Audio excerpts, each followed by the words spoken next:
I'm Daniel Berlant in the Cal Fire Information Center with the fire situation report for Wednesday, August 26th, 2020. Firefighters are continuing to make good progress on a number of fronts as containment numbers are continuing to increase.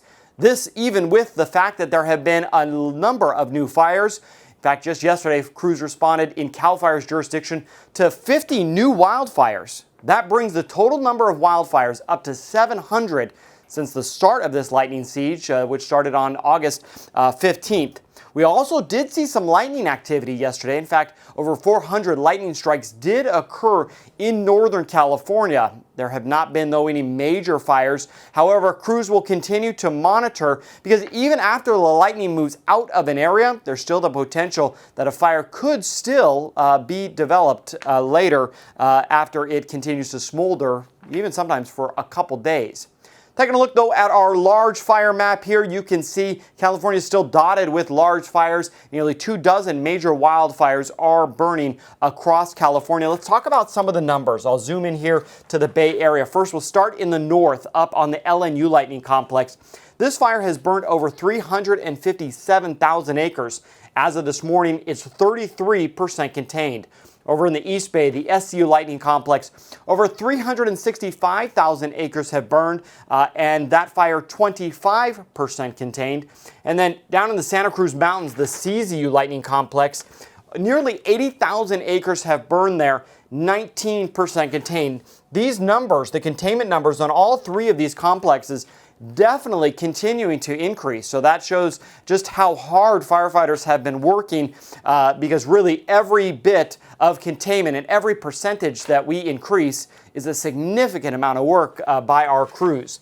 I want to talk about a couple of the other complexes, though. First off, over in the Mendocino National Forest, there is the August complex. It is burning a number of fires throughout both Mendocino, Tehema counties. Again, this is on the National Forest, the U.S. Forest Service fighting that fire. A series of fires, though, burning in Butte County and Tehema County. This is called the Butte Tehema Lightning Complex, also in Glenn County, too, I should mention. Nearly 50,000 acres burned there. It is 13% contained. And then if I scroll down, we'll go into the Monterey area where we've had several fires, specifically down near south of Salinas here. This is the river fire. Nearly 50,000 acres have burned there. The fire, though, is 50% contained. And then just to the south of it is the Carmel fire. There we go. Scrolling a little bit more, you can see here's Robles del Rio, Jamesburg, just to give you an idea. This is in the Carmel Valley.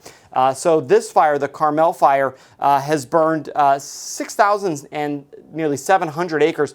It is 45% contained.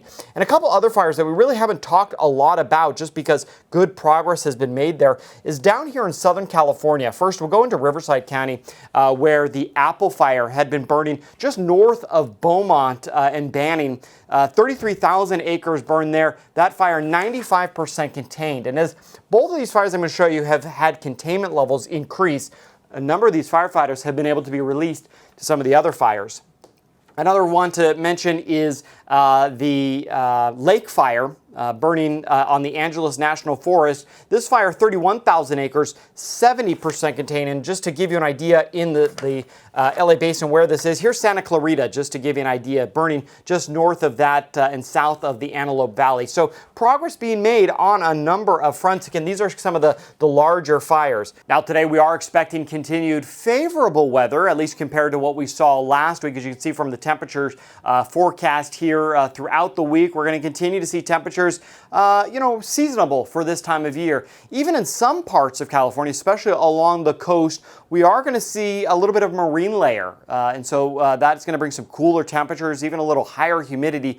Both of those factors will aid firefighters in their efforts. However, we could see some gusty winds, even winds 15 to 20 miles an hour in some areas. So that could hamper firefighters, in our efforts. We also are still going to see some thunderstorms. In fact, the Weather Service has the possibility of thunderstorms up in the northern portion, the very north portion of California. Here's Redding. So this is all kind of above Redding, but also the northeastern portion of the Sierra down through the Tahoe Basin and down into the eastern part of California. So we could see thunderstorms today with occasional lightning, and the fact that it's going to bring potentially little to no rainfall obviously could elevate the fire danger there. The good thing, though, is that this system right now is not at a criteria that would call for a red flag warning. So still something to watch for, but it is not going to be the same elevated fire risk that we had at least yesterday. Looking at our air quality, though, we are still going to see some smoky areas of California. You can see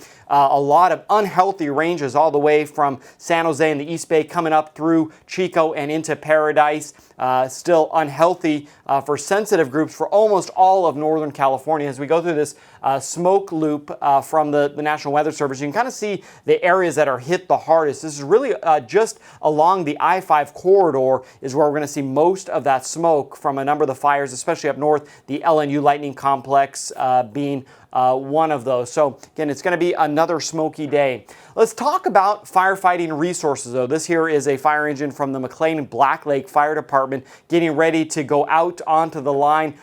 These fire crews from the state of Washington, just one of 91 fire engines that our Western state partners have sent out. You can see 9 states have sent us aid so far and are on the front lines assisting us. We also have several hundred, in fact, over 700 fire engines, which has about 3,000 firefighters from city and fire departments across our state.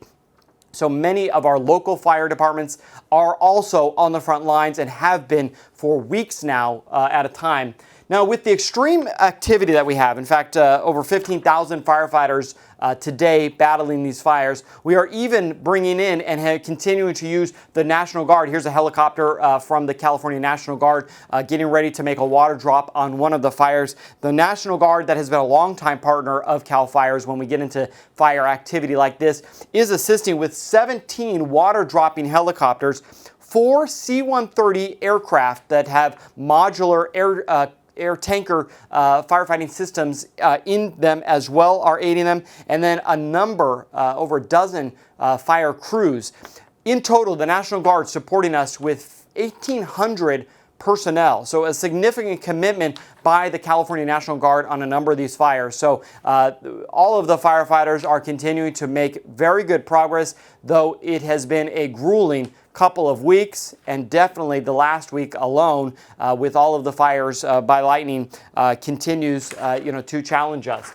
Like always, we really need the public's help. Do your part to prevent sparking a wildfire and ensure you are prepared. You can visit our website, readyforwildfire.org. You can sign up there for text alerts if a large wildfire occurs within your area. For now, though, that's the latest on the fire situation. I'm Daniel Berlant. Please have a fire-safe day.